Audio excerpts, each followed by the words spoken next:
Recorded in Chicago, Illinois, with your hosts, Ken, Matt, Neil, and Jeff. This is Triviality. The cream of the crop!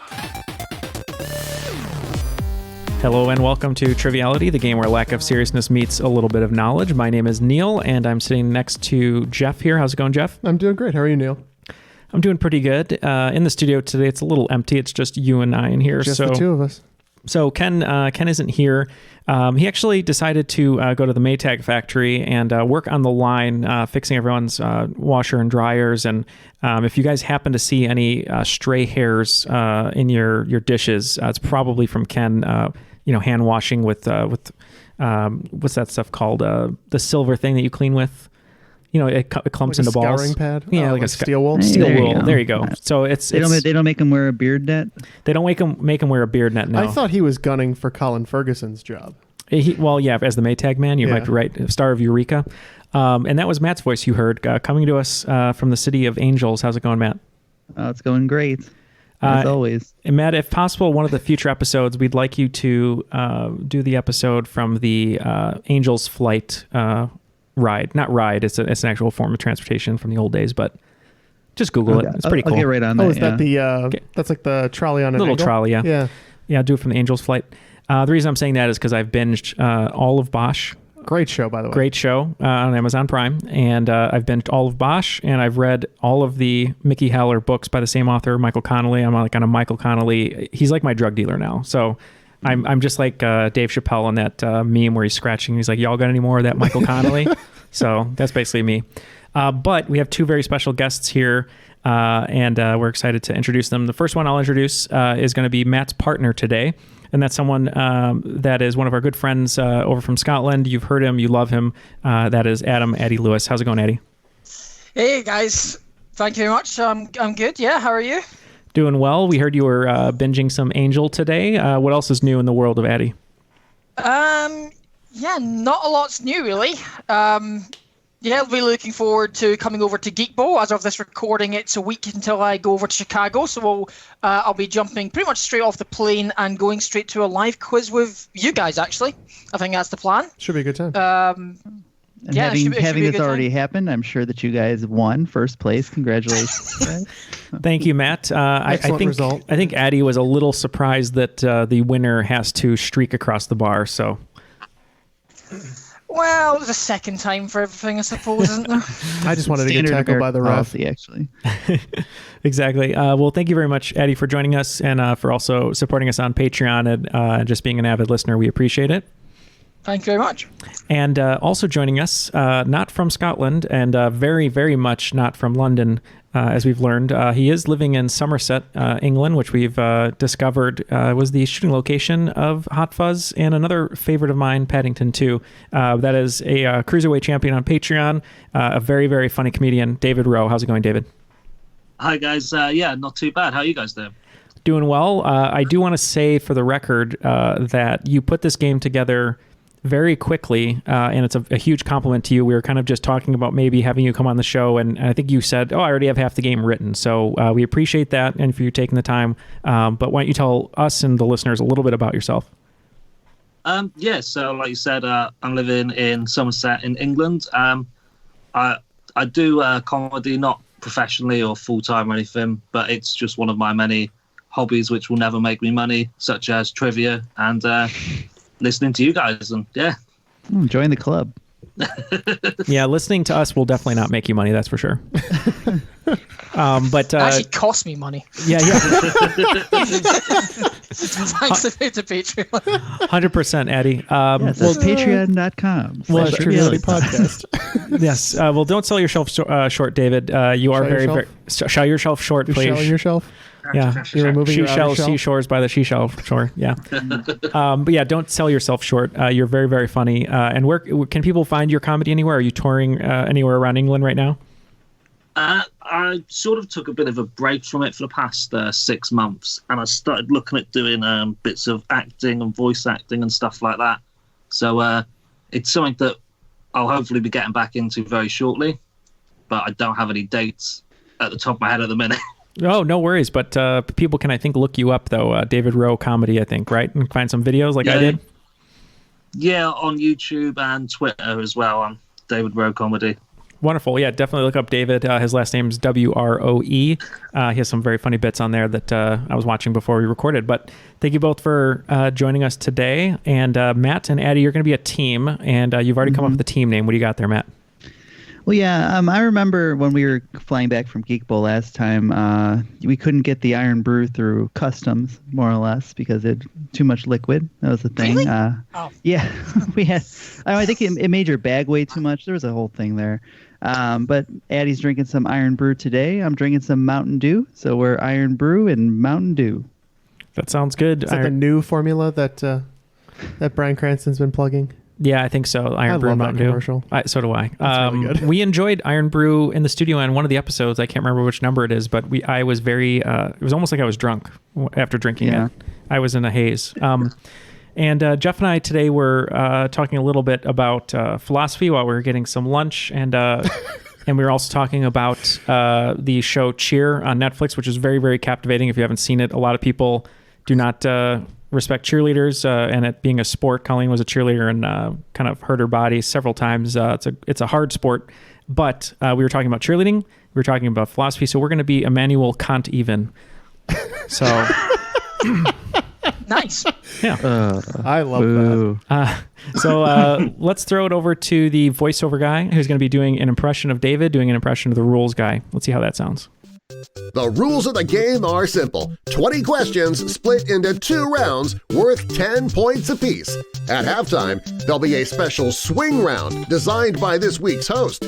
After regulation, players will enter the final round with the points that they've accumulated and will have a chance to wager 0 to 30 points on 5 categorized questions. At the end of the game, someone will be named the cream of the crop. You know that I'm the cream of the crop. What do you think, David? How was that accent? Oh, it was spot on, I think. Yeah, he's really been practicing. All right. I thought it was more of a London accent, actually. Yeah, a little too. It sounded like he'd been watching Hot Fuzz and getting it right. Okay. Yeah, he wasn't too posh. So South London. Yeah. All right. Well, David, feel free to take it away. You're at the wheel. Okay, perfect. Yeah. So number 1 is Uncle John from Jamaica. And the question is, UK company P&O are best known for providing what sort of holidays? All right, yeah, we're locked in over here at Immanuel Kant even. So how about you guys start? Yeah, I know this one straight up, fortunately. P&O are a ferry company, so the kind of holiday they do is they do cruises.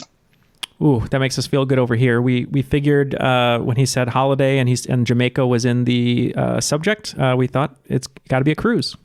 Yeah, it is. It's cruises. I'm surprised that the subject of the question gave it away, because they would just fit little quips that I threw in at the end. They weren't supposed to be clues, but I'm glad they worked out as such. Well, it wasn't a clue to me in any way whatsoever. Well, after doing so many episodes of trivia now, we're sort of cursed that we think everything is a clue when most of the time it is not. Cool. So question 2 is it's what's inside that counts. And the question is, in what part of the body are most blood cells produced? All right, so they're locked in over there at Iron Brew and Mountain Dew. You're saying maybe bone marrow? I feel like that makes something. Okay, and you're saying blood cells aren't created in the heart? No, that's just a pump. Okay, so that's the Vanderpump of the body, God. And it rules. Can't even some days. I have no idea. So if you're kind of bringing bone marrow to the table, then so 1, I'm buying, and 2, we're going to use that as our answer. In the bones? Yes. Is that what we're saying? The Jimmy Bones marrow. Yeah, we're going to lock in with bone marrow. Okay. We did talked about the heart, remembering that that's actually just pumping the blood. So I said liver. I think it might be the liver. I know people have issue with clotting. So a lot of times it's the liver. So we said that. So one of you is getting points. It is in the bones, and specifically the bone marrow. Nice. Wow. Maybe I would have never gotten there, so I don't feel bad. I don't think I would have got. I was thinking various organs. I wouldn't have necessarily gone to bones. Yep. 3 generations of nurses in my family, but as I've said to them many times, I am not one of them. Yeah, 10 seasons later, I still don't care about bones. No bones about it. Hey, Addy says watching Angel, not Bones, right? So he's Angel to him. It's Borealis. Yeah. Okay, question 3, which I've not written a little quip for, which is my bad. But question 3, and I will probably butcher some of this pronunciation, so please do bear with me. We have, in which city that was founded in 1541 would you find the Palacio de la Moneda and the Centro Gabriela Mistral Museum? I would protest about giving you more clues, as I haven't wrapped up warm enough. What city? I mean, you got... Palazzo sounds Italian. Yeah, it sounds Italian. And then Gabriella, something sounds Italian as well. Mistral. Yeah. Yeah. That's not Spanish, though, right? Like Spain? Well, when I was thinking about protests, I was thinking about Barcelona, but... Palazzo. Yeah, I like Barcelona. Do you want to go with it? Yeah, that's fine. Okay, your gut's been right so far. Okay. Yeah, the clue in the question about being wrapped up warm enough definitely points to Chile. The time period, 1540s, points to South America anyway. If we're going Chile, do we just go for the obvious one and say the capital, say Santiago? Yeah, we're going to go Santiago. Okay. Yep. I'm going to throw this to Jeff because you had a decent avenue on this one. Yeah, we thought this was maybe a Spanish-speaking country. We didn't think of Chile as being wrapped up warm enough, but we know there was some recent protesting in Barcelona, so we guessed Barcelona. Okay, so again, one of you is getting points. If there ever is an opportunity for a horribly bad pun, I'm going to take it. So, wrapped up warm enough was Chile, and it is Santiago. Makes sense. There you go. Hey, excellent. That totally makes sense. I didn't even think of it that Good way. work. Yeah. Okay, number 4, I'm jumping on a bandwagon that I've seen a few people do, and it's going to be Dave Drama's a Hit. So I'll be doing a dramatic reading of a hit song, and I just need you to name the song and the artist. And for bonus points, I would like to know where the song peaked in the Billboard Top 100. Okay. So the song goes, now, I can see we're falling apart from the way it used to be. No matter the distance, I want you to know that deep down inside of me. So Jeff and I are going to lock in because you're speaking to Jeff here. Yeah, Jeff's a big fan of the band. But yeah, we're locked in. Oh, I mean, I know it. So you guys are locked in? Yeah. Do you know the So position? this, I have no missionary. idea. This me and music don't go well together. well, because you don't know this, you're now going to be required to do it at karaoke on Thursday night. This is definitely "I Want It That Way" by Backstreet Boys, and I think it peaked at number 2, is what I'll say. Now that you say that, I absolutely know that's the correct answer. Yes. I used to go to. I was a golf in my my student days, and funnily enough, at the end of the night, there would usually be the last song would usually for some reason end up being a song by a boy band. Seeing 100+ golfs all doing like Backstreet Boys or Five or Take That dance and doing the dances in perfect sync, like it was a Take That concert, is quite something. Okay, so yeah, that was our lock-in. What did you guys have? We weren't too sure on the Billboard placement, so we said 3 for that one. But it is, of course, Backstreet Boys, "I Want It That Way." And to be more specific, to maybe make up those bonus points we missed, that would actually be Kevin's only verse in that song. So that's what we said. No, nothing for that. So yeah, no, nothing for that, but it is "I Want It That Way" by the Backstreet Boys. It peaked, which surprised me. It only peaked at number 6 in the US charts, Billboard Top 100, I believe. Yeah. I can't imagine the 5 songs are better than that song. We have to figure this out. We'll have to do it at intermission, and we'll let the listeners know to see what songs bested that one. Okay. So number 5, we've got the title "Let's Get Feddy to Rumble," and your question is, which U.S. federal law enforcement agency can trace its origins back to 1772, when Benjamin Franklin appointed the first surveyor, meaning that theoretically its origins, at least, are older than the Declaration of Independence and the U.S. itself? It's that was in National Treasure. They talked about it. Federal agency. Is it the Secret Service? Like existed before Secret Service came around during Lincoln. He signed it into law, I think, right before he was assassinated. Because they were originally to try and stop counterfeiting. Right. Yeah. Right. Oh, and this is what did he say? 1772. Yeah. Federal agency. So surveyors. Oh, so he specifically said law enforcement. I didn't even actually hear that. Coast Guard?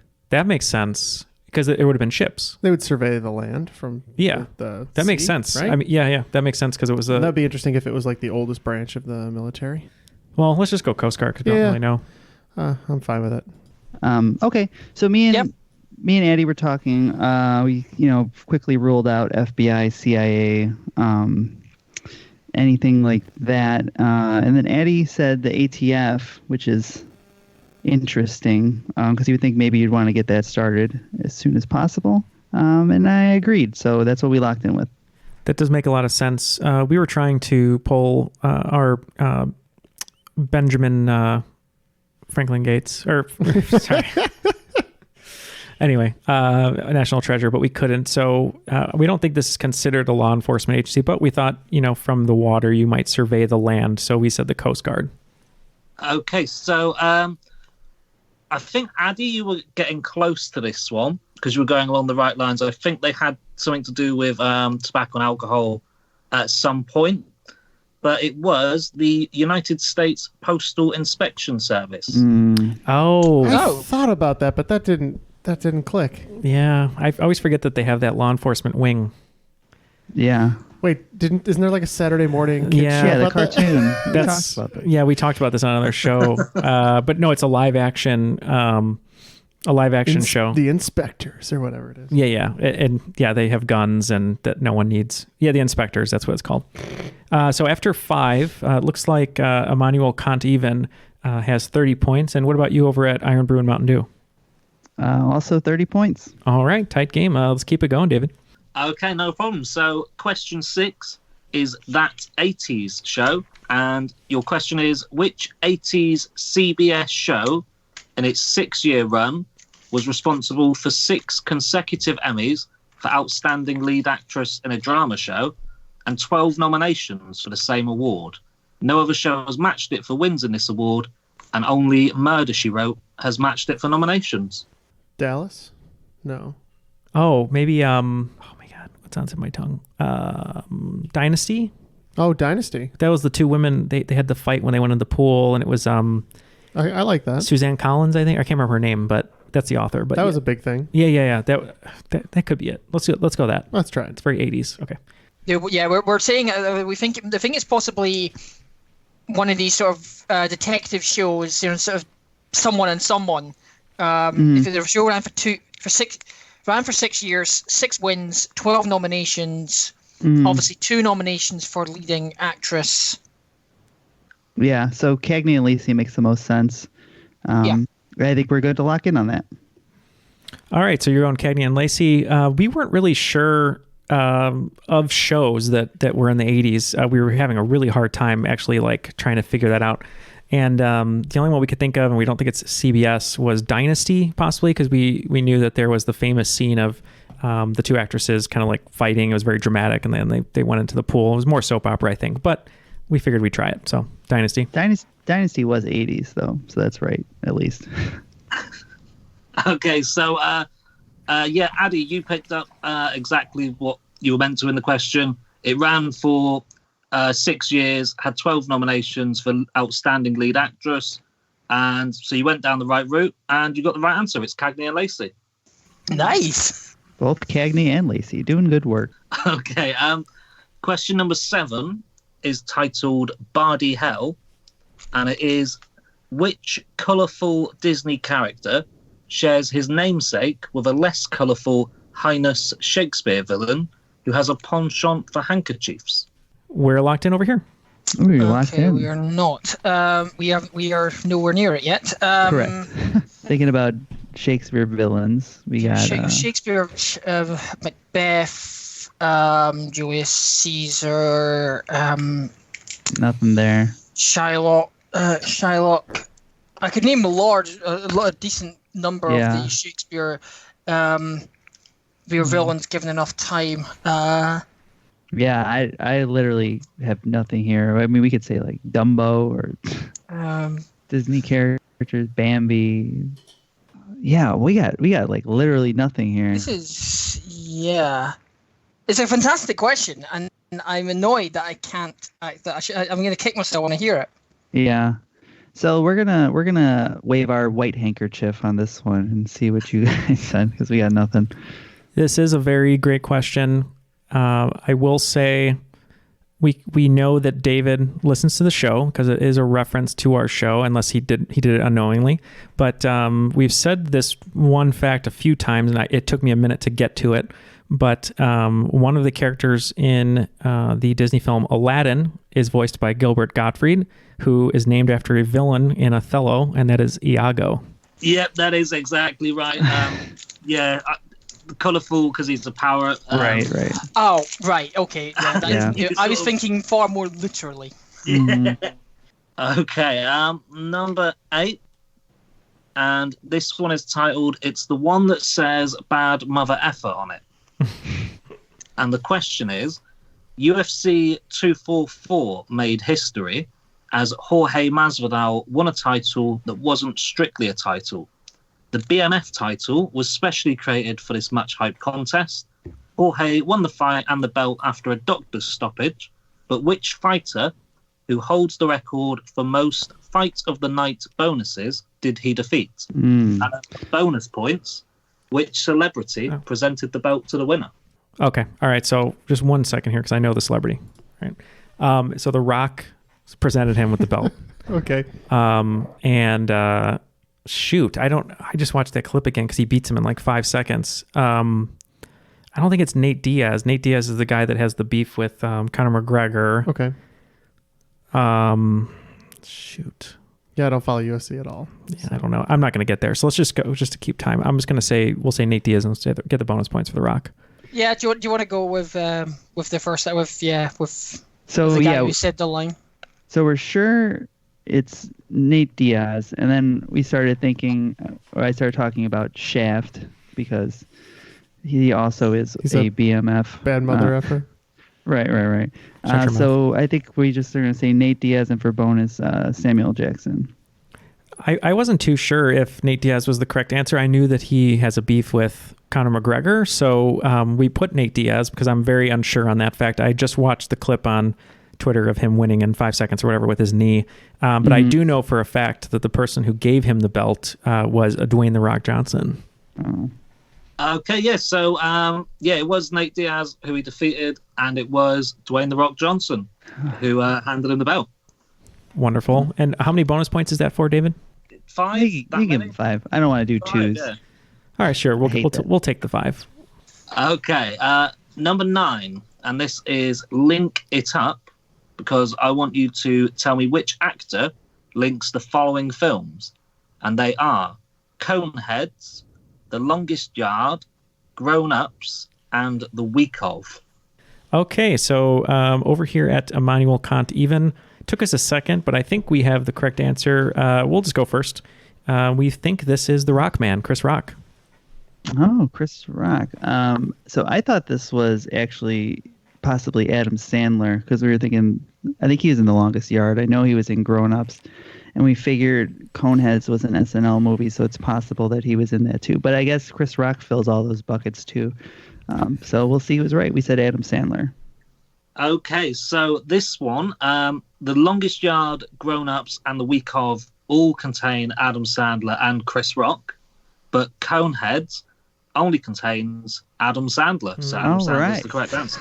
I shouldn't have Well overthought done. it. I was thinking like, Adam Sandler, it's way too easy. Go for the other route, and I went Chris Rock. But well played, sir. I'm really proud that we got both of those right there. It was a coin flip at the end. Yep. Okay, number 10 is Fasten Your Seatbelt, and it is the 1993 film The Last Action Hero.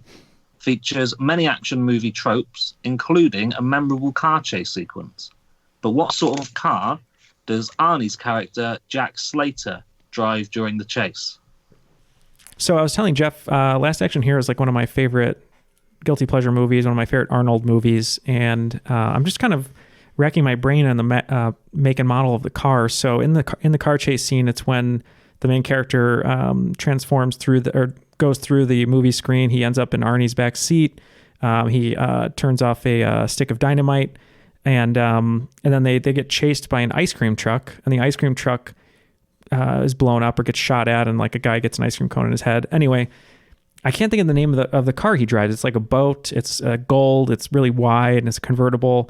I want to say I'm really at a loss for words here, but I think maybe it's a GTO because it's like kind of a muscle car. So we're just going to lock in with GTO. Yeah, we also thought it was probably a American muscle car, and we locked in with Chevy Charger. Okay, so yeah, it was an American muscle car, I believe. I will probably not be able to pronounce the actual model of it because it's not one we have over here. We don't get many of these, but it's a 1969 Pontiac Bonneville or Bonneville. Bonneville. Well, you were right with Pontiac, Neil. That's what I said. Yeah, those cars are boats. You're right, Neil. I knew it was a Pontiac and I knew it was a boat. I couldn't remember if it was a GTO or a Bonneville. Yeah, because it's huge. I mean, it's a huge car. All right. Well, after that great first round of questions from David, it looks like Team Emmanuel Kant Even is at 55 and Iron Brew and Mountain Dew's at 60. What do you have in store for us for the swing round, David? Okay, so this is going to be an interesting little swing round. It is British and Irish sports teams. So okay. So what I'm going to be doing is I'm going to be reading out the name of sports teams based in either the UK or Ireland. I just need you to tell me what sport they play. Just to clarify, there are going to be 10 different sports, so no sport will be repeated. What I think I'm going to do is read out 2 for each sport. And 1 to 10, your first one is the Wigan Warriors and the Leeds Rhinos. Your second one is Blackburn Rovers and Wolverhampton Wanderers. Your third one, Cardiff Devils and Belfast Giants. Number 4 is Lancashire Lightning and Leicestershire Foxes. Number 5 is Sale Sharks and Bristol Bears. Number 6 is Essex Arrows and London Capitals. Number 7 is Newcastle Eagles and Glasgow Rocks. Number 8 is Manchester Thunder and Surrey Storm. Number 9 is Somerset Rebels and Edinburgh Monarchs. And then number 10 is just Tipperary and Cork. Okay, we're going to take a look at these and we'll be right back. Looks like the answers are in. So, David, let's go through these one more time and get the answers. Okay, so number 1 was Wigan Warriors and Leeds Rhinos. So what did you guys have? We'll start over here. That one we just thought because of the Rhinos, the charging, we thought maybe it's rugby. I was 100% on that one. That's rugby league. I'm a St. Helens fan myself. But, yeah, you didn't name me, but that's definitely rugby league. That is rugby league. Being a Wigan Warriors man myself, we are arch enemies for life now, unfortunately. Don't worry, just some rugby banter, guys. Don't worry, we've got this. Okay, so number 2, that was Blackburn Rovers and Wolverhampton Wanderers. Yeah, those. I'm pretty sure those are soccer teams. They are indeed soccer teams. Dare I ask which one of the 2 you support, David? I'm a Blackburn Rovers fan. Oh, the silence. They have what? No, I don't. I'm not. I don't particularly follow English football. I do know that they currently have one more Premier League title than Liverpool for the next couple of months. for about three matches, I think. It won't take them long. I mean, it's going to really hurt me to say this, but it is soccer. Ugh. Ugh. Right, I need to go for a shower now. I feel dirty. I mean, you can call football. That's fine. Okay, number 3, we had the Cardiff Devils and the Belfast Giants. weren't too sure. We figured in Cardiff you might see the doctor running around quite a bit, but we thought maybe giants, big guys, rugby players have big muscles, so we said rugby. Mm-hmm. We also thought giants would be big guys. We thought maybe they took on some of that NFL Europe that was in the 90s and thought maybe this is American football. Okay, so it is an American sport. Well, probably more a Canadian sport. It is ice hockey. See, I told you there's probably an ice hockey in here. Oh dear. That's bad news for one of our other answers. Yep. Okay, number 4 was Lancashire Lightning and Leicestershire Foxes. All right, we had no idea on this one, so we decided to go with one of our favorite, not necessarily sports, but pastimes. We said billiards. The old billiards teams. Snooker teams. This is a sport that I didn't know was a sport until Eddie said it out loud, and he said netball.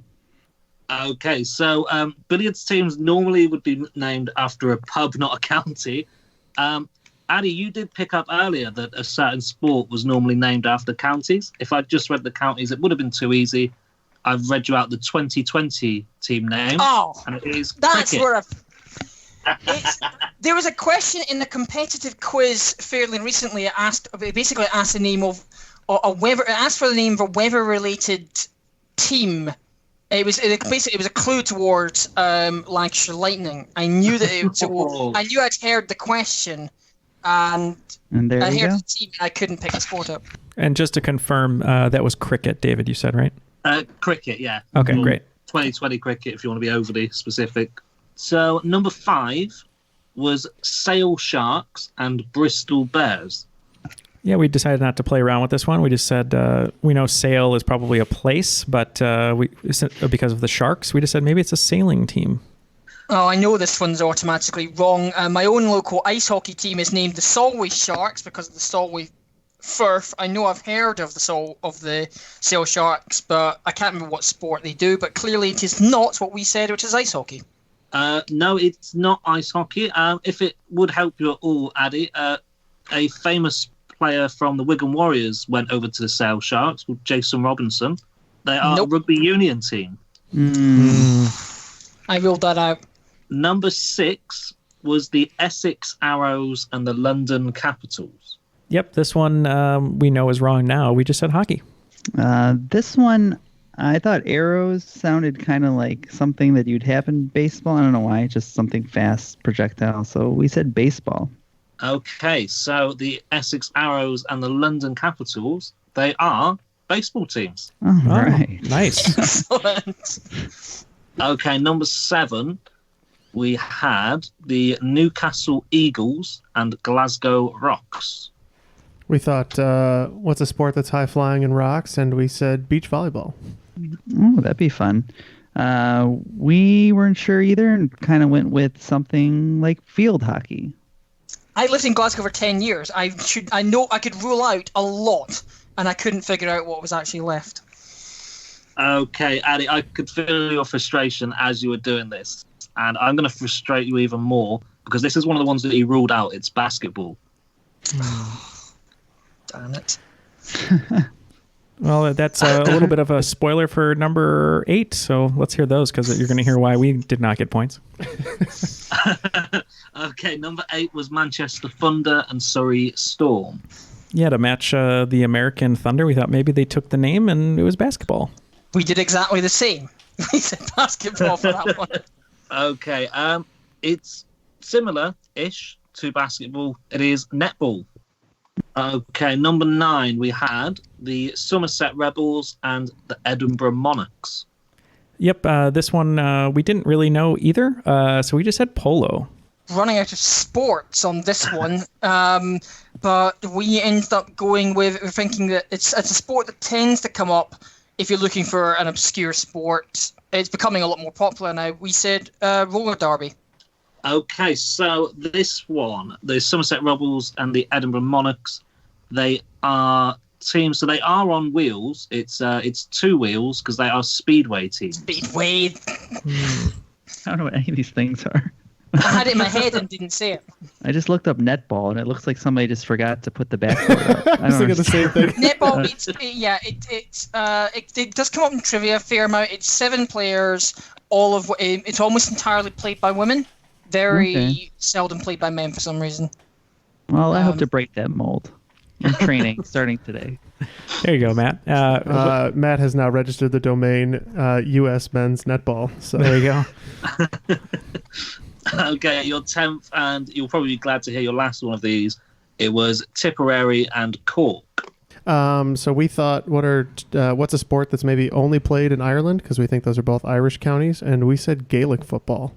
I think we said the same thing, but No, we said is we it a went. different thing? I considered that and decided to just go with the complete stereotypically Irish sport and said hurling. Okay, so interestingly enough, this is one that I have 2 correct answers for because both these sports are part of the GAA, which I think is the Gaelic Athletics Association. And the correct answers for this, I would accept either Gaelic football or hurling. Nice. Well, after that fun swing round, it looks like our team over here picked up 3 correct answers, so we're at 70, and Matt and Addie's team is now at 80. So it's still a close game. So let's go right into round 2. We're excited to get some more points here. Okay, number 11. It's titled Law and Order, and this is a bit wordy and a bit sciencey, so please bear with me. It is, which scientific law is a gas law stating that the pressure and volume of a gas have an inverse relationship? If volume increases, then pressure decreases, and vice versa when the temperature is held constant. When the volume is halved, the pressure is doubled, and if the volume is doubled, the pressure is halved. One mathematical equation to present the law is PV equals K. Okay, we're going to lock in over here and let you guys talk. Ooh, you knew all I right. think, is this Boyle's law? It's that when I hear scientific law and relating to gas. Yeah, I was gonna say I think it starts with a B, and that does start with a B. So. I think it's Boyle's law. Okay. Um, Locked in. Science. Dun dun. And we said Boyle's Law. Okay, so this one, if you were in France, you would probably know it as Marriotte's law, but it is named after Robert Boyle, Boyle's law. Hey, All right. Good way to start the second round. Number 12, this is the King's Ransom. In 1810, King George III started a boxing tradition by doing what to bare-knuckle boxer Tom Cribb after he defeated Tom Molyneux? So Jeff and I were a little unsure. We know that we've gotten this one wrong many times. We said what kind of gesture could have been something that was repeated for years after. And Jeff, what did you say? We thought maybe this was the first time he held up a boxer's hand triumphantly in victory. I thought that this was a pre-match ritual, and I thought this was when they're supposed to tap gloves. So I said they touched gloves. Okay, so they wouldn't have been able to touch gloves. This was 'Cause back in the bare-knuckle boxing era. I'm good. You guys were very close with holding his hand up. It was something in celebration of the victory, and what he did is he presented him with a belt made of lion skin and decorated with deer claws, and something that Triviality patrons all hold. That's right. Yeah, we mail everyone a belt made of skin. Exactly. I don't have much more Yeah, room that to was- cut I think it nails. was human skin, though. that was a Not fun lion skin. discussion with customs. Okay, number 13. This is capital punishment. And it's quite a short one because it's not really much I can do to drag it out. It is simply, which European country has the capital city of Riga? Yeah, I know this. We can lock in. All right. The length at which Jeff is thinking of this question is punishment. Where's It's gonna be a while. Where's Phil from? Lithuania. Is it Lithuania? Why not? I feel like it's one of those Baltic. Maybe. The only word in Lithuanian I know is labas. So It's either that or Latvia. how about, in honor of Phil, let's lock in with Lithuania. All right. What did we say, Eddie? You're going to kick yourselves because you flipped the coin. You've gone the wrong way. It is Latvia. Ooh. Lithuania's capital is unfortunately Vilnius. That's right. Yeah, Addy said it best. You flipped the coin the wrong way. It is Latvia. All right.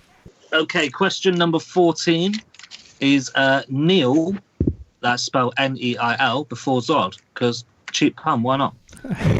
In 2013, UK citizen Neil McArdle was handed a 12-month prison sentence for taking what drastic action to try and disguise the fact he had forgotten to book his wedding venue? We are going to lock in. Oh, locked in.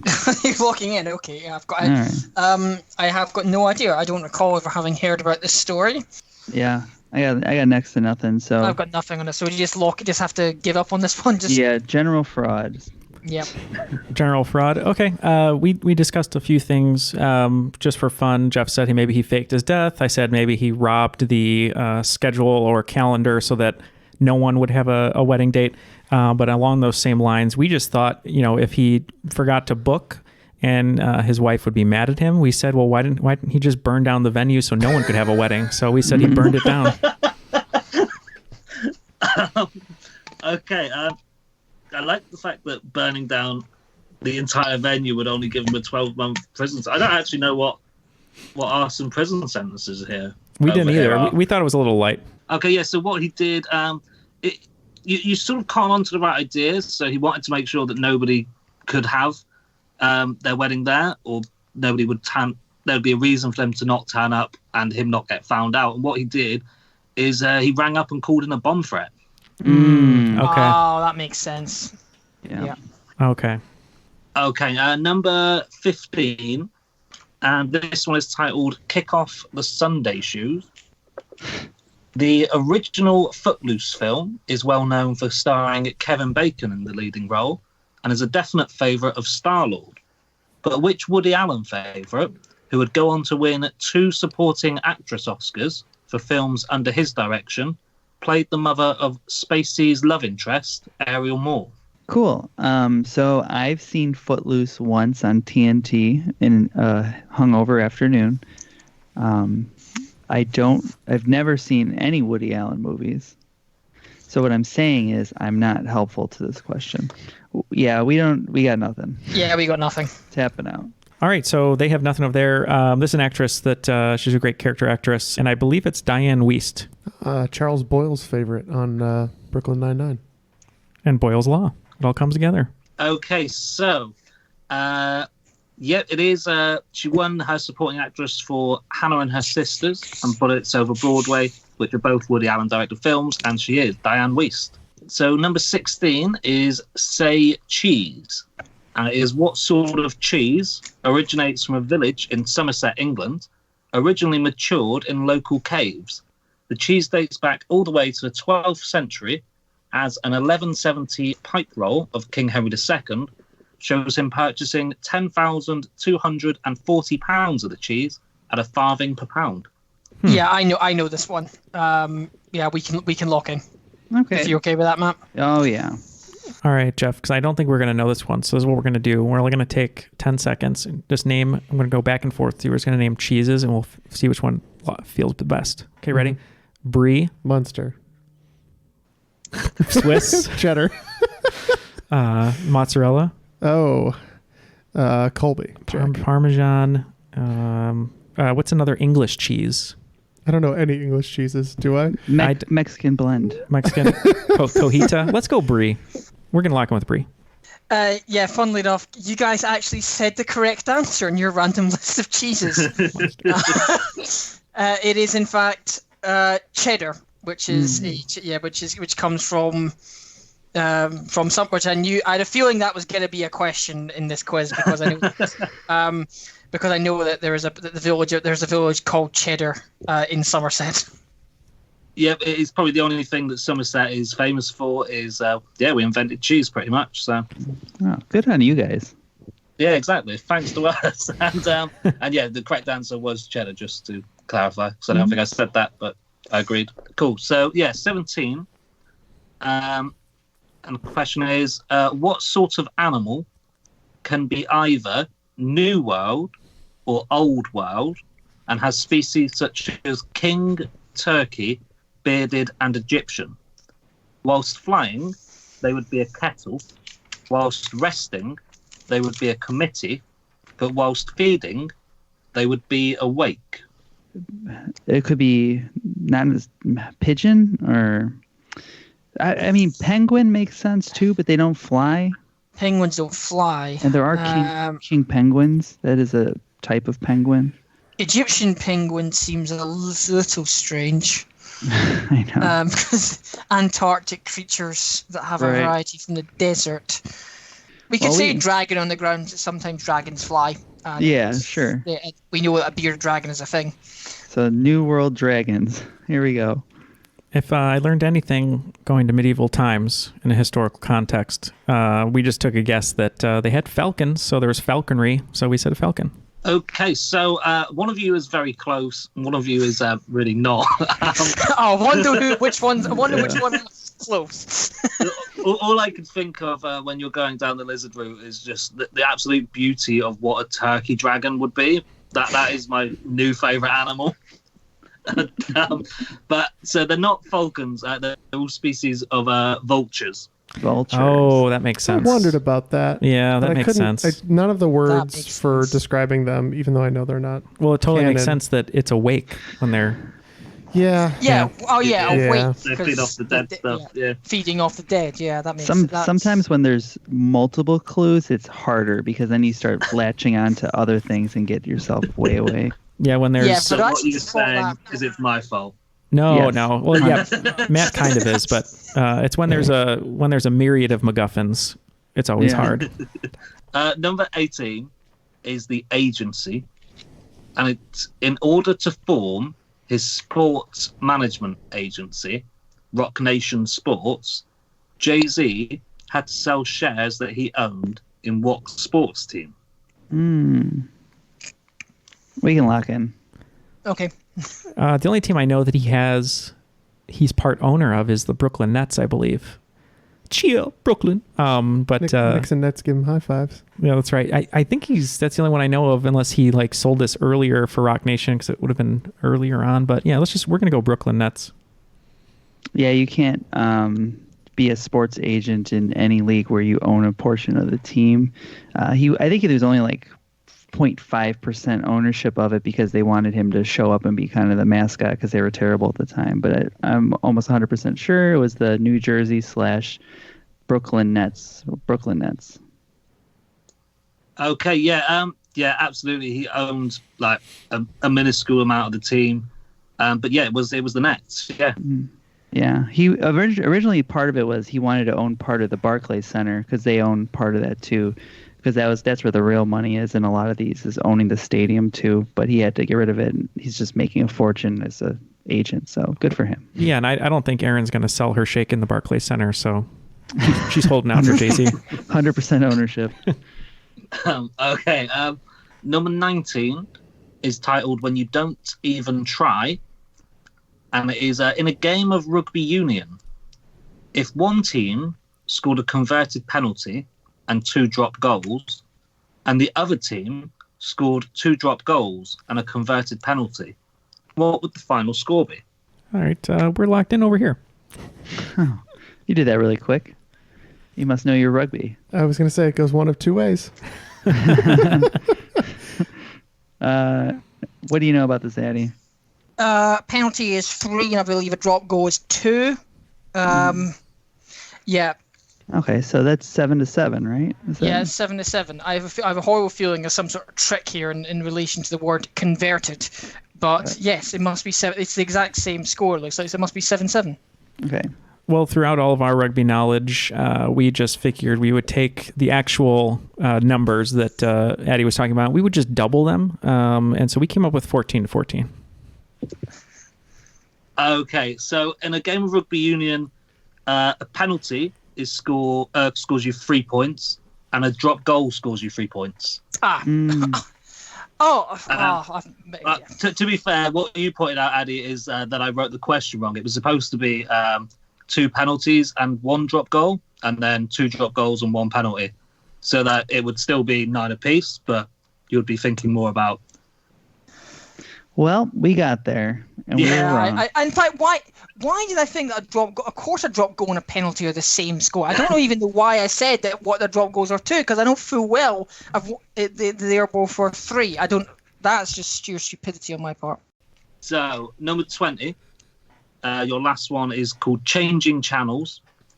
And the question is, which often referenced TV show, co-created by Dan Gore, won 2 awards at the 2014 Golden Globes, which were Best Television Series and Best Performance by an Actor in a Television Series in its relevant category?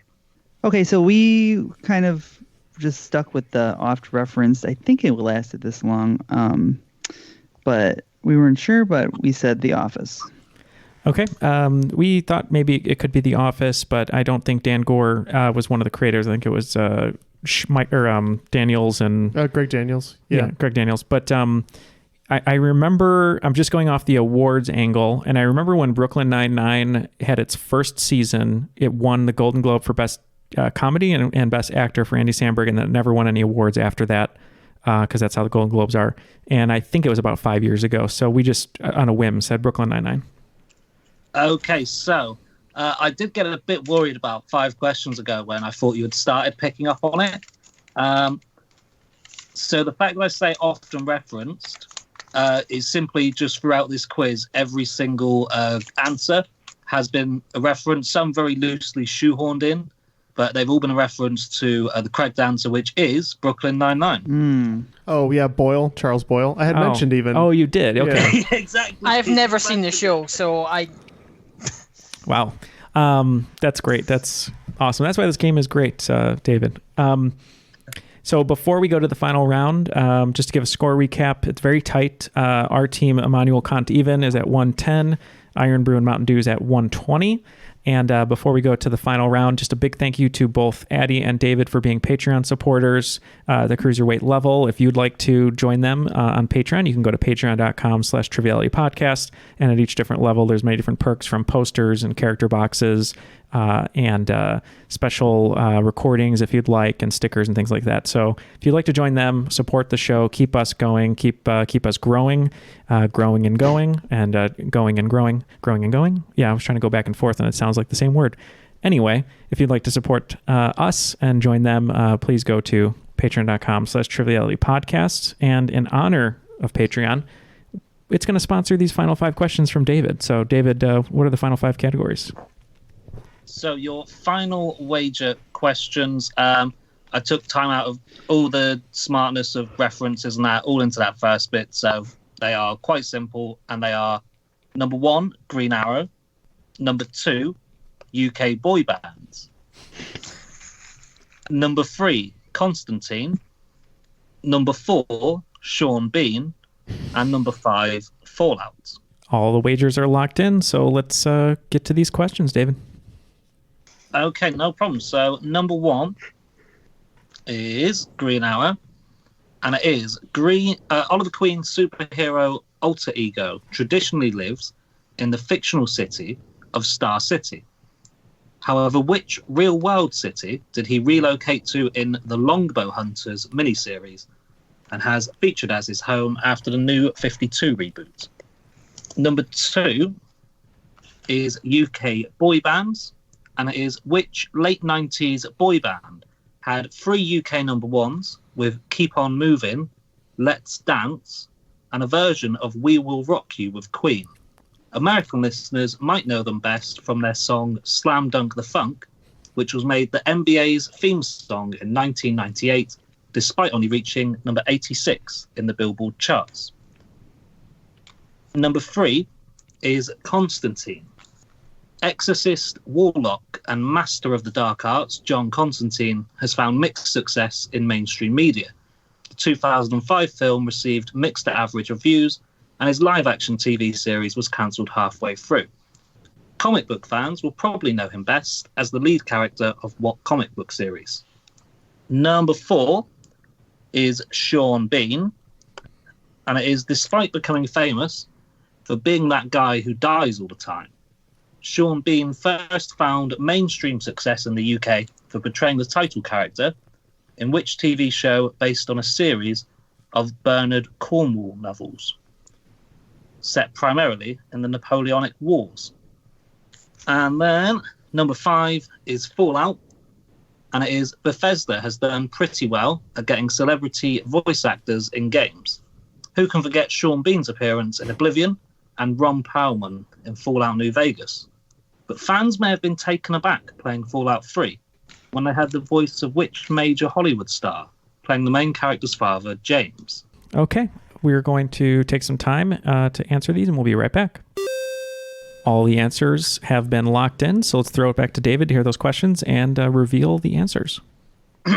Okay, so the first one was Green Arrow, and it was Oliver Queen's superhero alter ego, traditionally lived in the fictional Star City. However, which real-world city did he relocate to in the Longbow Hunters miniseries and has featured as his home after the New 52 reboot? We'll start over here. We wagered 10 all the way down just to keep it simple. We didn't really know this one. I'm not too familiar with Green Arrow other than some of the actors that played him, and I haven't watched the show, but Green Arrow has the word green in his name, and I was like, what city is known for being green, quote unquote? It would be the Emerald City, so we just said Seattle. That kind of makes sense. We wagered 10. I know that Star City was supposed to be somewhere on the East Coast because it's supposed to be like the either Philadelphia to Gotham's New York or somewhere around there. So we thought maybe he stayed on the coast, wagered 10, and said Baltimore.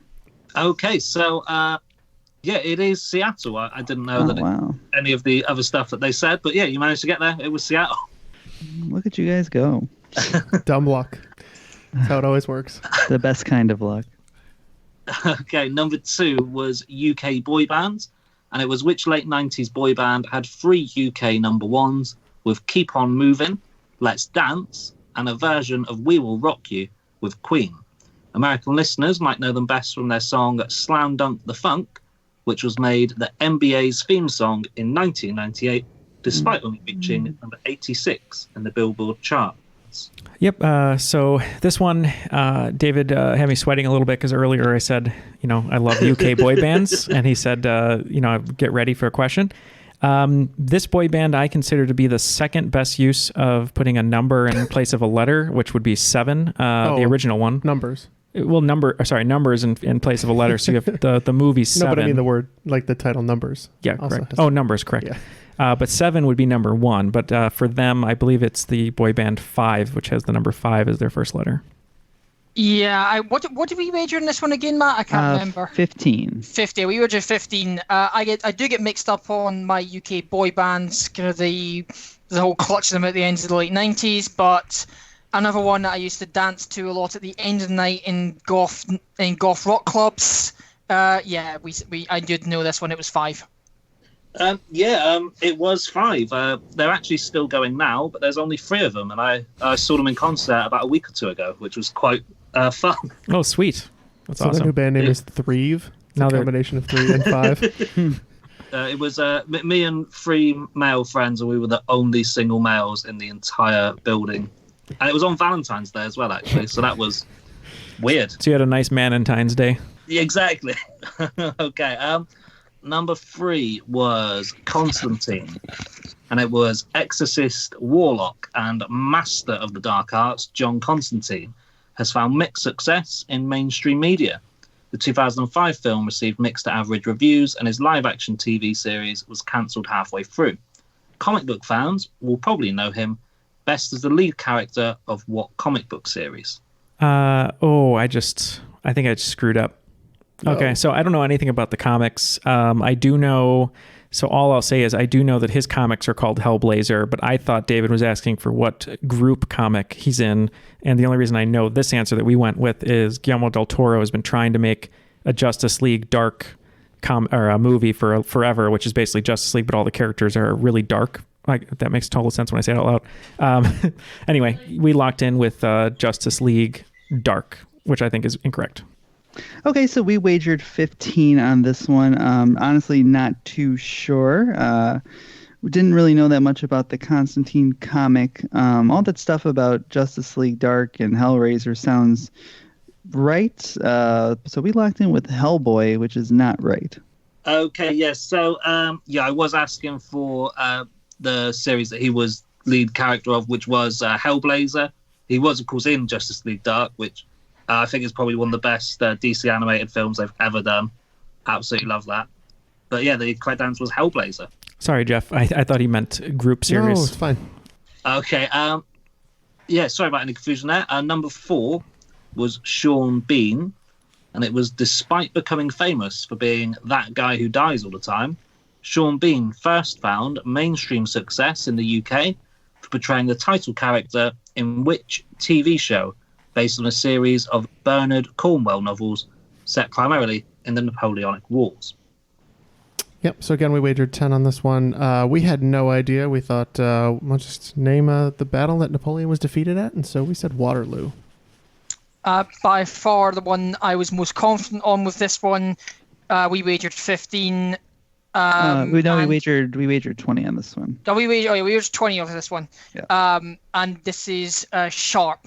Yep. The series is called Sharp, and it featured Sean Bean surviving an unreal amount of stuff, which is sort of why he ended up dying and everything he did after that, I think.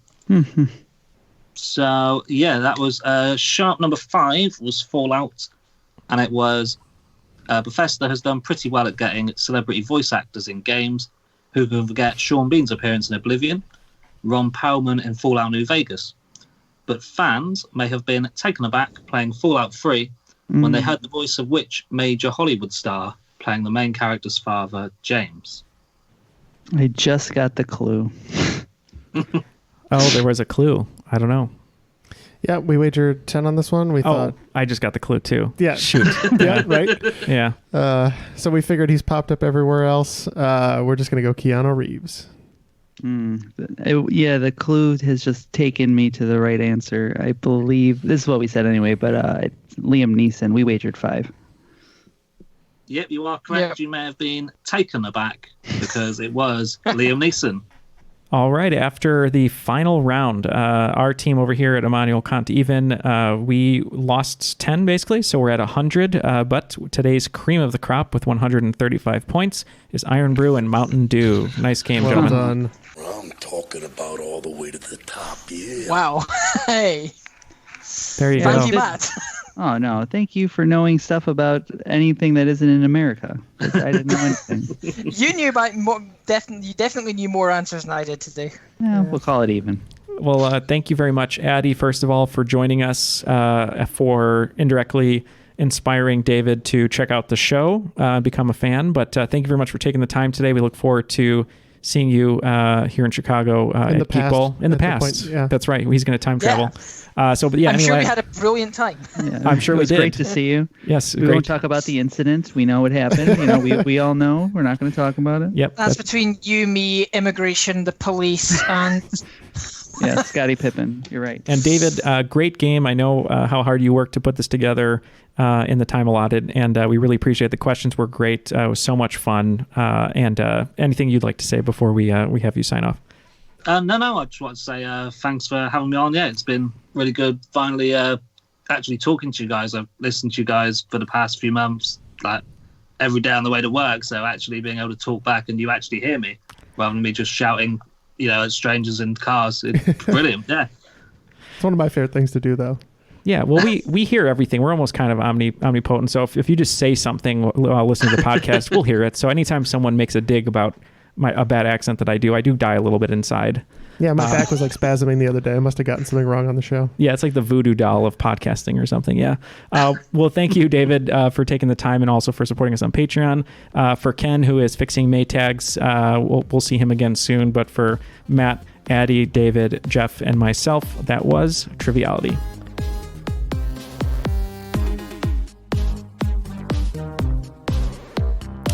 To answer a question that was brought up earlier, and this is very important, the single for I Want It That Way dropped April 12th. And at that time, April 10th through May 1st, the number one Billboard song of 1999, TLC's No Scrubs. Ooh, classic.